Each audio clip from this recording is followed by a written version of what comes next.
সবাই কেমন আছো? আলহামদুলিল্লাহ, আল্লাহর রহমতে আমরা অনেক ভালো আছি। আশা করি আল্লাহ তোমাদেরকেও ভালো রেখেছে। সবাইকে ঈদের অনেক শুভেচ্ছা। ঈদ মোবারক, ঈদ মোবারক, ঈদ মোবারক। আজকে যেহেতু ঈদের পর দিন আর আজকে আমার ভিডিওটা আপলোড করব, সো আমি তো তোমাদেরকে ঈদ মোবারক জানাতেই পারি, বাট এটা কিন্তু আমার ঈদ ব্লগ না। ঈদ ব্লগটা আমার কালকে আসবে ইনশাল্লাহ। তো সবাই কেমনভাবে ঈদ কাটালা অবশ্যই জানিও, আর আমার ঈদটা কেমন হলো সেটা কিন্তু কালকের ব্লগটা অবশ্যই তোমরা দেখে নিও। তো আজকে আমি যে ব্লগটা শেয়ার করছি এটা হচ্ছে যে ঈদের 2 দিন আগের, আর আমি কি কি প্রিপারেশন নিয়েছি ঈদ মানে ঈদ সামনে রেখে। ইভেন আমি এতটা ব্যস্ত ছিলাম আর মনে করো যা যা বড় একটা দিন যাচ্ছিল আমার। তো যাই হোক, সব কিছু মিলিয়ে ভালো আছি, সুস্থ আছি আলহামদুলিল্লাহ। যারা আমার ব্লগটা দেখা শুরু করলে অবশ্যই বন্ধুরা শেষ পর্যন্ত দেখো, আশা করি তোমাদের ভালো লাগবে। তো আমি এই 2 দিন কি কি করেছি, কি কি প্রিপারেশন নিয়েছি শুধু ঈদের জন্য, সেগুলো তোমাদের সঙ্গে অবশ্যই শেয়ার করব। আর এটা হচ্ছে যে আমার ঈদের স্পেশাল পুডিং। সেমাইয়ের পাশাপাশি যদি পুডিংটা থাকে তাহলে কিন্তু বিষয়টা আরও সুন্দর দেখায়। আর তাছাড়া আমার রেদওয়ান একটু সেমাই এগুলো খুব কম খাই, তো পুডিংটা রাখলে অন্তত আছে না যে সুইট ডেজার্টের মধ্যে কিছু তো একটা খাবে। তারপরে হচ্ছে যে আমি আমার আপাকে দিয়ে তোমার পেঁয়াজ কাটিয়ে নিয়েছি। আর এই পেঁয়াজ বেরেস্তা আমার কোরবানি ঈদের জন্য বেস্ট একটা প্রিপারেশন, কেননা এটা ছাড়া আমার চলবেই না।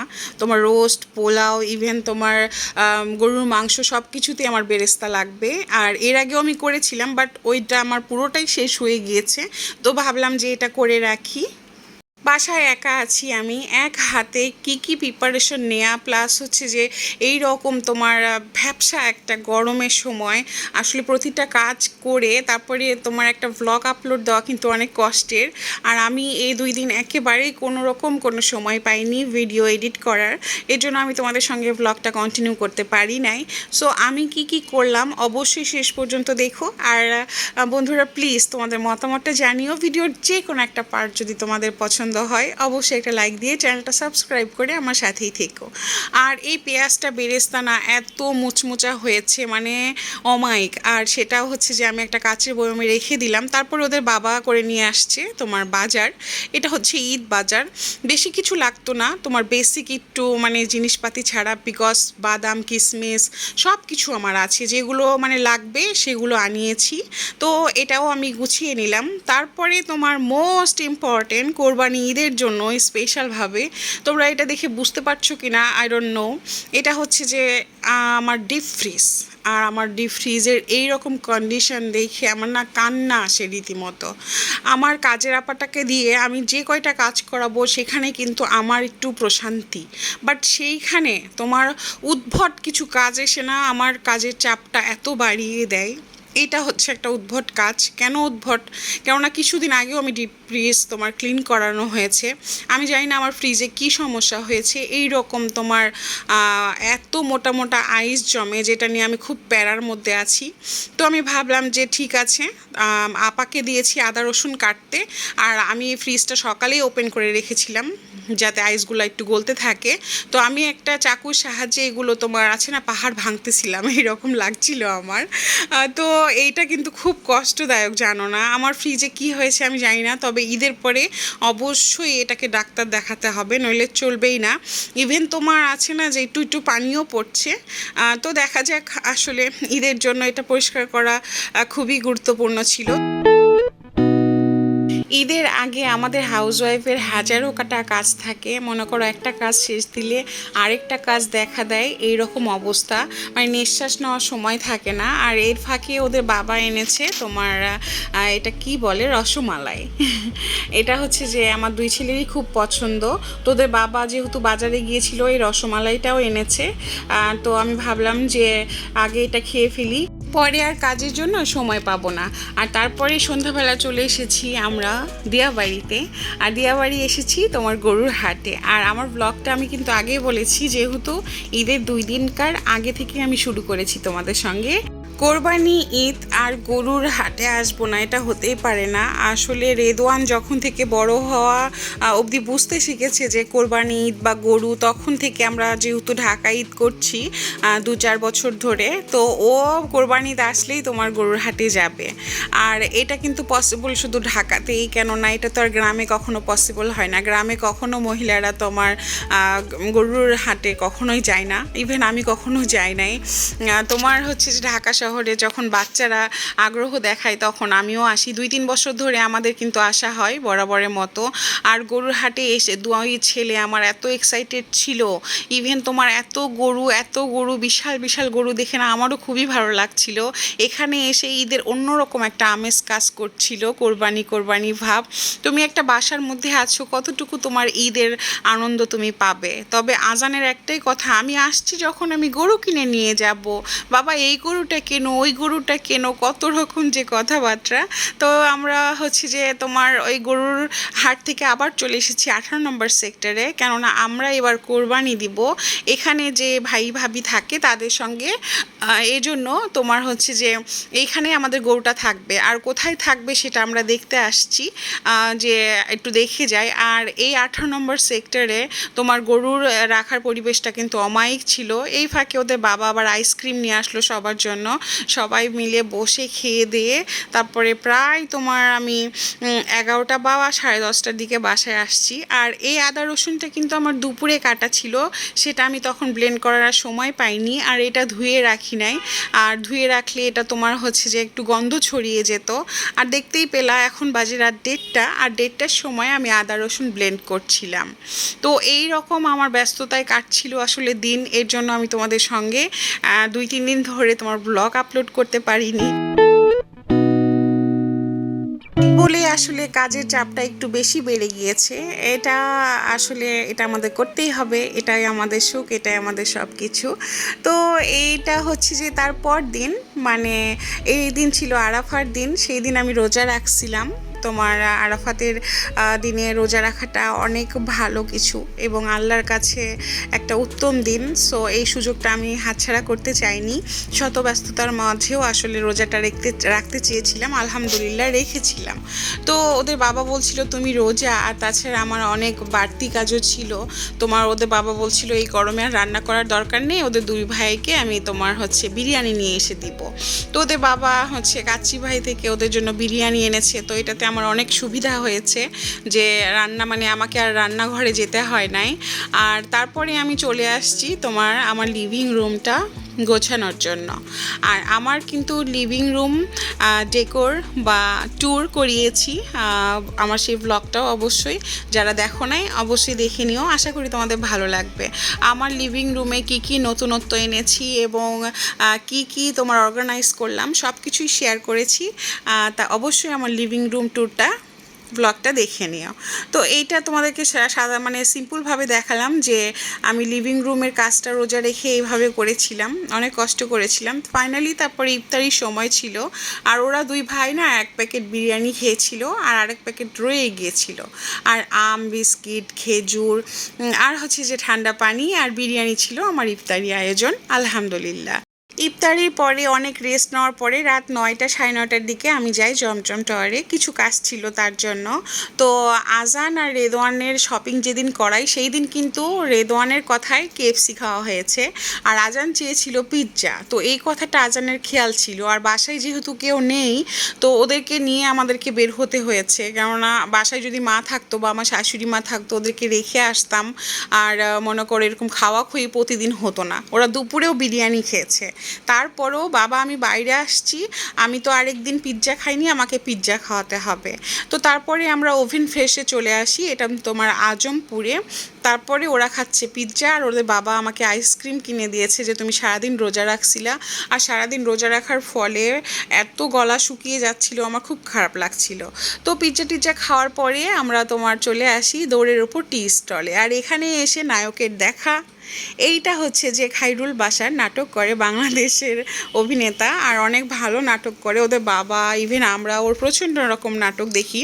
তো আমি গাড়িতে বসে আছি আর আমার গাড়ির সামনেই দেখছি যে খাইরুল বাসার দাঁড়িয়ে আছে। অনেকে ওর সাথে সেলফি উঠাচ্ছে। ইভেন রেদওয়ান আর আমার বড় ছেলে বলে, আম্মু তুমি ভিডিও করছো, যাও আম্মু তুমিও সেলফি তুলে নিয়ে আসো।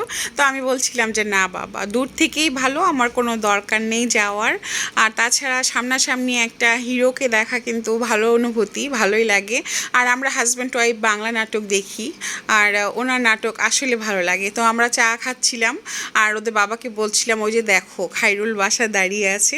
তো ওদের বাবা বলছিল, আসো তুমি ওর সঙ্গে ভিডিও করো বা একটা পিকচার উঠিয়ে দেই। তো আমি বলছি না না না, আমার দরকার নেই, আমার লজ্জা লাগে, এগুলো আমার দূর থেকেই ভালো, আমার দরকার নেই। আসলে আছে না, নায়ক নায়িকা দেখলেই যে সেলফি উঠাতে হবে বা কথা বলতে হবে এর কোনো মানে নেই। তাদের অভিনয় ভালো লাগে, তাদের নাটক দেখি, ঠিক আছে। তোদের বাবাকে বললাম, তুমি তো অন্তত যে কথা বলো, তো বলতেছে কেন কথা বলবো, ও নর্মাল মানুষ, আমিও নর্মাল মানুষ, সে অভিনয় করে, আমরা দেখি, পছন্দ করি, এতটুকুই। তার মানে এই না যে তার সঙ্গে যে কথা বলতে হবে, হ্যালো হাই করতে হবে, কোনো দরকার নেই। আর খাইরুল বাসার কিন্তু তোমার নর্মাল আছে না, দেখো সবার মধ্যে ও আছে, একটা সেলিব্রিটির মতো কোনো কিছু ভাবছিল না। তো যাই হোক, এটা হচ্ছে তার পরদিন, মানে চাঁদ রাত। আলহামদুলিল্লাহ আমাদের গরু কিনা হয়ে গিয়েছে। তো রেদওয়ান আর আজান এই কথা শুনে বাবা আমাদেরকে গরু দেখাতেই হবে। আর এই চাঁদ রাতে বাসা থেকে বের হওয়ার কোনো প্রশ্নই ওঠে না। কিন্তু আমাকে আজান না নিয়ে আসবে না, আমি বললাম তুমি তোমার বাবার সাথে যেয়ে তারপরে গরু দেখে আসো, কিন্তু না আম্মু তুমি না গেলে আমি যাব না, ইভেন কান্না করছিল। তারপরে আমার শত কাজ ফেলে রেখে আমি ওদেরকে নিয়ে আসছি। দেন ওদের বাবা আবার আমার হাতে ধরিয়ে দিয়েছে আইসক্রিম, আর আজান খাবে কোন আইসক্রিম। তারপরে ওরা আবার খেলো মোমো। আর তারপরে বাসায় এসে না তোমার হচ্ছে ঈদ মোবারক সং ছেড়ে দিয়েছি, আর ওরা খুব ডান্স করছিল। আর আমি ভিডিও করছিলাম যে বাবা আসলে দুই ভাই না থাকলে, একজন থাকলে ঈদের আনন্দটা পেতো না। তো দুই ভাই মিলে অনেক আনন্দ করছিল। আর আমিও এই ফাঁকে তোমার কাজগুলো আমি সেরে নিচ্ছিলাম, কেননা তাড়াতাড়ি ঘুমাতে হবে, সকালে আবার ঈদের নামাজ থাকে। তো আমি তোমার স্টার্ট করেছিলাম যে এই কর্নারটার থেকে, এই কর্নারটা আমি একটু সাজাবো আমার জুতার র্যাকের জন্য। ইভেন তোমার এই র্যাকটার জন্য একই দিনে তোমার অনেকগুলো শপিং করেছিল। যারা ওই শপিং ব্লগটা দেখো নাই, বা আমার জুতার র্যাক অর্গানাইজ বা আমার জুতার র্যাকটাও শেয়ার করেছি তোমাদের সঙ্গে, সে ব্লগটাও অবশ্যই দেখে নিও। তো এইটা এই যে তোমার এটার উপরে ফেলার জন্য খুব সুন্দর একটা লুক হয়েছে।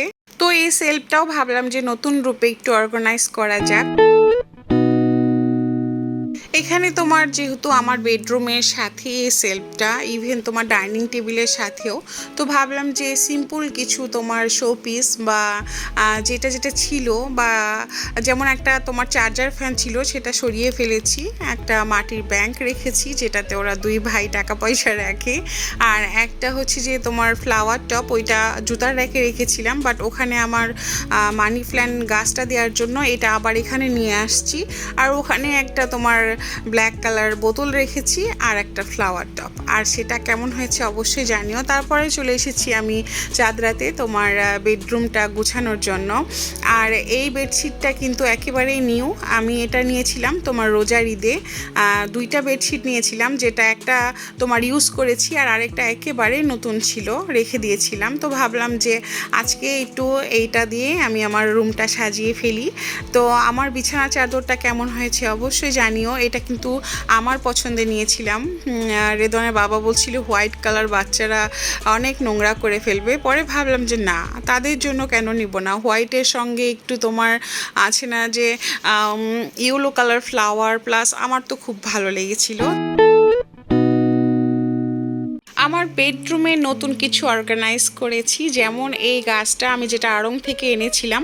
আমার আড়ং শপিং যারা যারা দেখো নাই সেটাও দেখে নিও অবশ্যই, আশা করি তোমাদের ভালো লাগবে। এই গাছটাকে আমি খাটের সাইড টেবিলের সঙ্গে তোমার রেখেছি, আর রেখেছি একটা তোমার পিকচার, একটা ফ্রেম। আর একটু নতুনত্ব আনার চেষ্টা করেছি। এই ক্লথটা ছিল তোমার আমার জুতার র্যাকে, যেটা এই কর্নারটা না অনেক ভালো ছিল, এর জন্য আমি কেটে ছোট করে ভাবলাম এখানে এটা ইউজ করা যায়, তবে সুন্দর লাগছিল দেখে। আর বেডরুমটা আমি তোমার সাজানোর পরে চলে এসেছি ডাইনিং টেবিলটা সাজানোর জন্য। আর বিলিভ মি, রোজা রাখার পরে সারাদিন তার উপরে এত ধকল গেল, তার উপরে না মনে হচ্ছিল না যে আর একটা কাজ করি। আর এখনও যে ডাইনিং টেবিলটা আমি গোছাচ্ছিলাম, ইভেন তোমার রাত 1টা প্রায় বেজে গিয়েছিল। 2 বাচ্চাকে ওদের বাবার সাথে দিয়েছি যে তুমি ওদেরকে ঘুম পাড়িয়ে দাও, কেননা সকালবেলা উঠতে হবে।